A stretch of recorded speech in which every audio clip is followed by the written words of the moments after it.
ಎಲ್ಲರಿಗೂ ನಮಸ್ಕಾರ. ಇವತ್ತಿನ ತರಗತಿಯಲ್ಲಿ ಪ್ರಮುಖ ಭೌಗೋಳಿಕ ವಿಷಯಗಳ ಬಗ್ಗೆ ತಿಳ್ಕೊಳ್ತಾ ಹೋಗೋಣ. ಅದಕ್ಕಿಂತ ಮುಂಚೆ ನನ್ನ ಚಾನಲ್ನ ಪ್ರಥಮ ಬಾರಿಗೆ ನೋಡ್ತಾ ಇದ್ದರೆ ಸಬ್ಸ್ಕ್ರೈಬ್ ಮಾಡಿ, ಶೇರ್ ಮಾಡಿ, ಲೈಕ್ ಮಾಡಿ, ಎಲ್ಲೂ ಸ್ಕಿಪ್ ಮಾಡದೆ ವಿಡಿಯೋವನ್ನು ಪೂರ್ತಿಯಾಗಿ ನೋಡೋದ್ರ ಮೂಲಕ ಭೌಗೋಳಿಕ ವಿಷಯಗಳನ್ನು ತಿಳ್ಕೊಳ್ಳಿ ಅಂತ ಹೇಳ್ತಾ ತರಗತಿಯನ್ನು ಪ್ರಾರಂಭ ಮಾಡ್ತಾ ಇದ್ದೇನೆ. ಪ್ರಮುಖ ಭೌಗೋಳಿಕ ವಿಷಯಗಳು, ಇಂಪಾರ್ಟೆಂಟ್ ಜಿಯೋಗ್ರಫಿಕಲ್ ಥಿಂಗ್ಸ್ ನೋಡ್ತಾ ಹೋಗೋಣ. ಪ್ರಥಮ ಬಾರಿಗೆ ನಾವು ನೋಡ್ತಾ ಹೋಗೋದಾದರೆ ಸೌರಮಂಡಲದಲ್ಲಿ ಭೂಮಿಯ ಸ್ಥಾನ. ಸೌರಮಂಡಲದಲ್ಲಿ ಭೂಮಿ ಎಷ್ಟನೇ ದೊಡ್ಡ ಗ್ರಹ ಅಂದರೆ 5ನೇ ದೊಡ್ಡ ಗ್ರಹ ಭೂಮಿ ಆಗಿರ್ತದೆ. ಪ್ರಪಂಚದಲ್ಲೇ ಅಂದರೆ ವಿಶ್ವದಲ್ಲಿ ಅತಿ ದೊಡ್ಡ ಸಾಗರ ಯಾವುದಪ್ಪ ಅಂದರೆ ಪೆಸಿಫಿಕ್ ಸಾಗರ. ದಕ್ಷಿಣಾರ್ಧಗೋಳದಲ್ಲಿನ ಜಲರಾಶಿಯ ಪ್ರಮಾಣ ಎಷ್ಟಪ್ಪ ಅಂದರೆ 71% ಭಾಗ ಜಲರಾಶಿಯನ್ನು ಹೊಂದಿರುತ್ತೆ ದಕ್ಷಿಣಾರ್ಧಗೋಳ. ಒಂದು ಅಕ್ಷಾಂಶದಿಂದ ಮತ್ತೊಂದು ಅಕ್ಷಾಂಶಕ್ಕೆ ಇರುವ ಭೂಮಿಯ ಮೇಲಿನ ದೂರ ಎಷ್ಟಪ್ಪ ಅಂದರೆ ಒಂದು ಅಕ್ಷಾಂಶದಿಂದ ಮತ್ತೊಂದು ಅಕ್ಷಾಂಶಕ್ಕೆ ಭೂಮಿಯ ಮೇಲಿನ ದೂರ ಎಷ್ಟಾಗುತ್ತೆ ಅಂದರೆ 110.4 ಕಿಲೋಮೀಟರ್ ಆಗುತ್ತೆ.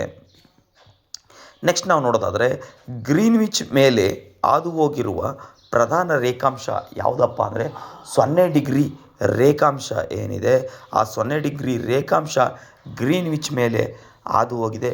ಇದನ್ನು ಪ್ರಧಾನ ರೇಖಾಂಶ ಅಂತ ಕರೀತಾರೆ. ಇದನ್ನು ಕೇಂದ್ರವಾಗಿ ಇಟ್ಕೊಳ್ಳಲಾಗಿದೆ. ಈ 0 ಡಿಗ್ರಿ ರೇಖಾಂಶವನ್ನು ಗ್ರೀನ್ವಿಚ್ ರೇಖಾಂಶ ಅಂತಲೂ ಕೂಡ ಕರೆಯುವಂಥದ್ದು ಇದೆ.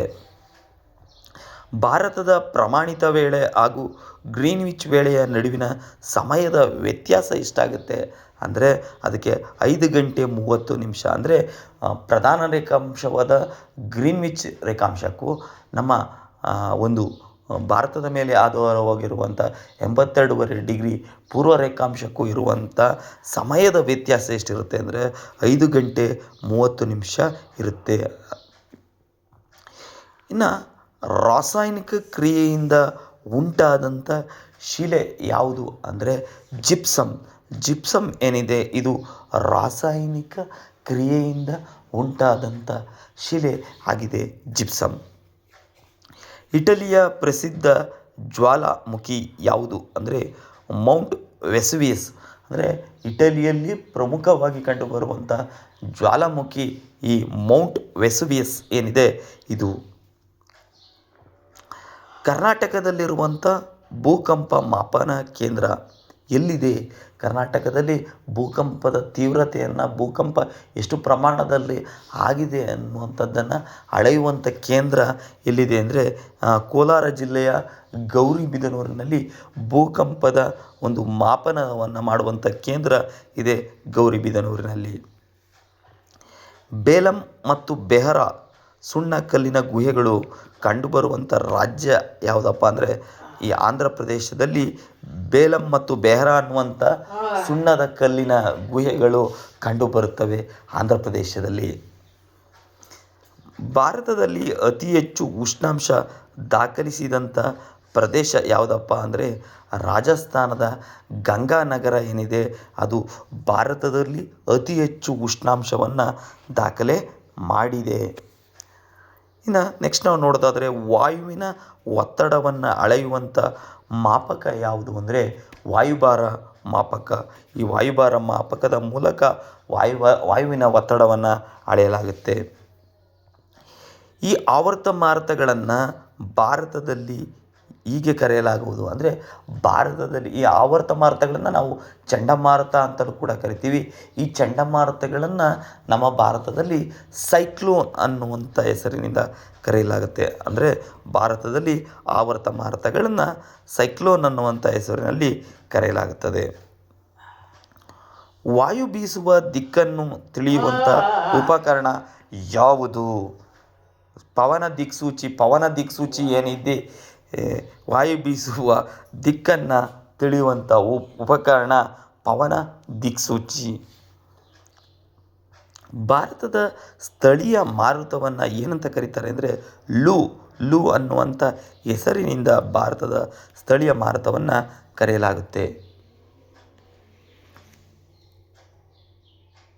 ಭೂಮಿಯ ಮೇಲಿನ ಅತ್ಯಂತ ತೇವಯುತ ಪ್ರದೇಶ ಯಾವುದಪ್ಪ ಅಂದರೆ ಮೌಸಿನ್ ರಾಮ್. ಇದು ಯಾಕಪ್ಪ ತೇವಯುತ ಪ್ರದೇಶ ಆಗುತ್ತೆ ಅಂದರೆ ಪ್ರಪಂಚದಲ್ಲಿ ಅತ್ಯಂತ ಹೆಚ್ಚು ಮಳೆಯನ್ನು ದಾಖಲಿಸುತ್ತೆ. ಇದು ನಮ್ಮ ಭಾರತದ ಮೇಘಾಲಯದಲ್ಲಿ ಕಂಡುಬರುತ್ತೆ ಈ ಮೌಸಿನ್ ರಾಮ್ ಅನ್ನುವಂಥ ಪ್ರದೇಶ. ವಾಯುಗೋಳದ ದಪ್ಪ ಎಷ್ಟಿದೆಯಪ್ಪ ಅಂದರೆ ವಾಯುಗೋಳದ ದಪ್ಪ 1,000 ಕಿಲೋಮೀಟರ್ ಇದೆ. ವಾಯುವಿನ ವೇಗ ಅಳೆಯುವ ಮಾಪಕ ಯಾವುದಪ್ಪ ಅಂದರೆ ಪವನ ವೇಗ ಮಾಪಕ ಅಥವಾ ಅನಿಮೋಮೀಟರ್ ಅಂತ ಏನಿದೆ ಅದು ವಾಯುವಿನ ವೇಗವನ್ನು ಅಳೆಯುವಂಥ ಮಾಪಕ ಆಗಿದೆ. ಯಾವುದು ಅಂದರೆ ಪವನ ವೇಗ ಮಾಪಕ ಅಥವಾ ಅನಿಮೋಮೀಟರ್. ಅತಿ ಹೆಚ್ಚು ಲವಣ ಹೊಂದಿದ ಭಾರತದ ಸರೋವರ ಯಾವುದು ಅಂದರೆ ಸಾಂಬಾರ್ ಸರೋವರ. ಸಾಂಬಾರ್ ಸರೋವರ ಏನಿದೆ ಅದು ಅತಿ ಹೆಚ್ಚು ಲವಣಾಂಶವನ್ನು ಹೊಂದಿರುವಂಥ ಸರೋವರ ಆಗಿದೆ. ಸಾಗರದ ನೀರಿನ ಲವಣತೆಯ ಪ್ರಮಾಣ ಎಷ್ಟಿದೆ ಅಂದರೆ 1000 ಭಾಗದಲ್ಲಿ 35 ಭಾಗ ಸಾಗರದ ನೀರಿನ ಲವಣತೆಯ ಪ್ರಮಾಣ ಇರುತ್ತೆ. ಖಂಡಾವಣ ಪ್ರದೇಶದ ಸರಾಸರಿ ಆಳ ಎಷ್ಟು ಅಂದರೆ 100 ಪ್ಯಾದಮ್. 100 ಪ್ಯಾದಮ್ ಅನ್ನುವಂಥದ್ದು ಆ ಖಂಡಾವರಣ ಪ್ರದೇಶದ ಸರಾಸರಿ ಆಳ ಆಗಿದೆ. ಅದನ್ನು ಪ್ಯಾದಮ್ ಅನ್ನುವಂಥ ಒಂದು ಮಾಪಕದ ಮೂಲಕ ಅಳತೆಯನ್ನು ಮಾಡಲಾಗುತ್ತೆ. ಅತ್ಯಂತ ಆಳ ಸಾಗರ ತಗ್ಗು ಯಾವುದು ಅಂದರೆ ಚಾಲೆಂಜರ್ ತಗ್ಗು. ಈ ಚಾಲೆಂಜರ್ ತಗ್ಗು ಅನ್ನುವಂಥದ್ದು ಅತ್ಯಂತ ಆಳವಾದ ಸಾಗರದ ತಗ್ಗು ಆಗಿದೆ. ನೆಕ್ಸ್ಟ್ ನಾವು ನೋಡೋದಾದರೆ ಪ್ರಪಂಚದಲ್ಲಿ ಅತಿ ಹೆಚ್ಚು ಲವಣತೆ ಹೊಂದಿರುವ ಜಲಭಾಗ ಯಾವುದು ಅಂದರೆ ಟರ್ಕಿಯ ವ್ಯಾನ್ ಸರೋವರ. ಈ ಟರ್ಕಿಯ ವ್ಯಾನ್ ಸರೋವರ ಏನಿದೆ ಅದು ಪ್ರಪಂಚದಲ್ಲಿ ಅತಿ ಹೆಚ್ಚು ಲವಣತೆಯನ್ನು ಹೊಂದಿರುವಂಥ ಒಂದು ಜಲಭಾಗ ಈ ಟರ್ಕಿಯ ವ್ಯಾನ್ ಸರೋವರ ಅಂತ ಹೇಳಿದ್ರೆ ತಪ್ಪಾಗಲಾರ್ದು. ನೆಕ್ಸ್ಟ್ ನಾವು ನೋಡೋದಾದರೆ ಸೂರ್ಯನ ಕಿರಣಗಳು ನೀರಿನಲ್ಲಿ ಎಷ್ಟು ಆಳದವರೆಗೆ ಪ್ರವೇಶಿಸುತ್ತವೆ ಅಂದರೆ 200 ಮೀಟರ್ ಆಳದವರೆಗೆ ಸೂರ್ಯನ ಕಿರಣಗಳು ನೀರಿನ ಒಂದು ಆಳದಲ್ಲಿ ಪ್ರವೇಶಿಸ್ತವೆ. ಅಂದರೆ 200 ಮೀಟರ್ ಆಳದವರೆಗೆ ಮಾತ್ರ ಒಂದು ಸೂರ್ಯನ ಕಿರಣಗಳು ನೀರಿನ ಆಳದಲ್ಲಿ ಪ್ರವೇಶ ಮಾಡ್ತವೆ. ಯಾವ ವಲಯದಲ್ಲಿ ಸಾಗರದ ಲವಣತೆ ಹೆಚ್ಚಿರುತ್ತೆ? ಯಾವ ವಲಯದಲ್ಲಿ ಸಾಗರದ ಲವಣತೆ ಹೆಚ್ಚಿರುತ್ತೆ ಅಂದರೆ ಉಷ್ಣ ವಲಯದಲ್ಲಿ ನೀರಿನ ಸಾಗರದ ಲವಣತೆ ಹೆಚ್ಚಿರುತ್ತೆ ಉಷ್ಣ ವಲಯದಲ್ಲಿ.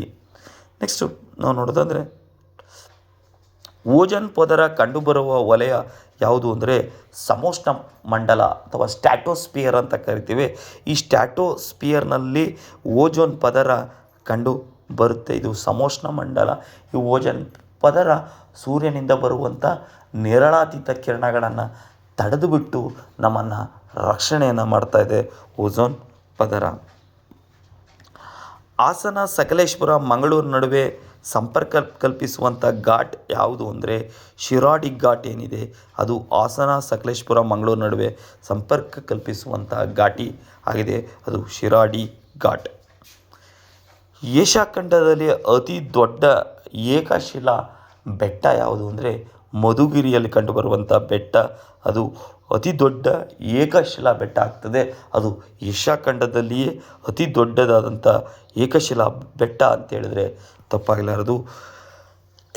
ನೆಕ್ಸ್ಟ್ ನಾವು ನೋಡೋದಾದರೆ ಕಡಿಮೆ ತೇವಾಂಶವನ್ನು ಉಳಿಸಿಕೊಳ್ಳುವಂಥ ಮಣ್ಣು ಯಾವುದು ಅಂದರೆ ಕೆಂಪು ಮಣ್ಣು. ಈ ಕೆಂಪು ಮಣ್ಣು ಕಡಿಮೆ ತೇವಾಂಶವನ್ನು ಉಳಿಸಿಕೊಳ್ಳುವಂಥ ಮಣ್ಣು ಇದಾಗಿದೆ. ಇದಿಷ್ಟು ಇವತ್ತಿನ ತರಗತಿ.